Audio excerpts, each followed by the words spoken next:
আজকে আমরা নিহারিকায় দেখো হাইড্রা ফেশিয়াল করছি। তো অনেকেরই কোয়ারিজ থাকে যে হাইড্রা ফেশিয়ালটা অ্যাকচুয়াল কি আর কোন স্কিনে করা যায়। তো হাইড্রা ফেশিয়াল আমি বলবো প্রত্যেকটা স্কিনেই আমরা করে থাকি বা করা যায়। ভীষণ ডিহাইড্রেট যে স্কিনগুলো থাকে, বেজান যে স্কিনগুলো থাকে, সেই স্কিনেই হাইড্রা ফেশিয়াল করা যায়। সেটা ড্রাই স্কিনও হতে পারে, কম্বিনেশন স্কিনও হতে পারে এবং অয়েলি স্কিনও হতে পারে। ভীষণ ব্রণ যাদের থাকে সেখানেই হাইড্রা ফেশিয়ালটা করা যায় না, কারণ তাদের মেনলি ট্রিটমেন্টের দরকার হয়।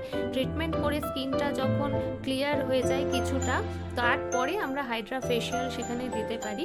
তো এখানে যে সাকশন মেশিনটা তোমরা দেখছো আমরা চালাচ্ছি বা ইউজ করছি, তো এটাতে কি হচ্ছে অ্যাকচুয়াল ভিতর থেকে একদম পোর্স, ভিতরের যে পোর্সের যে সেবামগুলো থাকে বা নানান রকম যে ধুলো বালি ময়লাগুলো থাকে সেগুলো কিন্তু পুরোটাই টেনে ক্লিয়ার করে দেয়। তার কারণ হাইড্রা ফেশিয়াল করলে যে ক্লিনজিংয়ের ব্যাপারটা ভীষণ বেটার হয় এবং ব্লাড সার্কুলেশনও খুব ভালো হয়। তো তোমরা নিশ্চিন্ত মনে যারা মনে করো যে হাইড্রা ফেশিয়ালটা কি করা যাবে বা করতে পারবো, অবশ্যই তোমরা করতে পারো। এটাও একটা ট্রিটমেন্ট বেসি ফেশিয়াল। এটার প্রোডাক্ট অনেকেই জিজ্ঞেস করে কি দিয়ে হবে। এটা সব রকম প্রোডাক্ট দিয়েই করা যায়।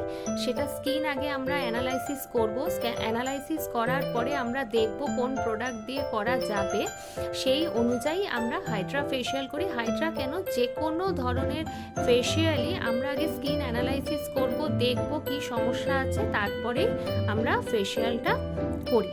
তো চলো আজকে এই পর্যন্তই, টাটা, থ্যাংক ইউ।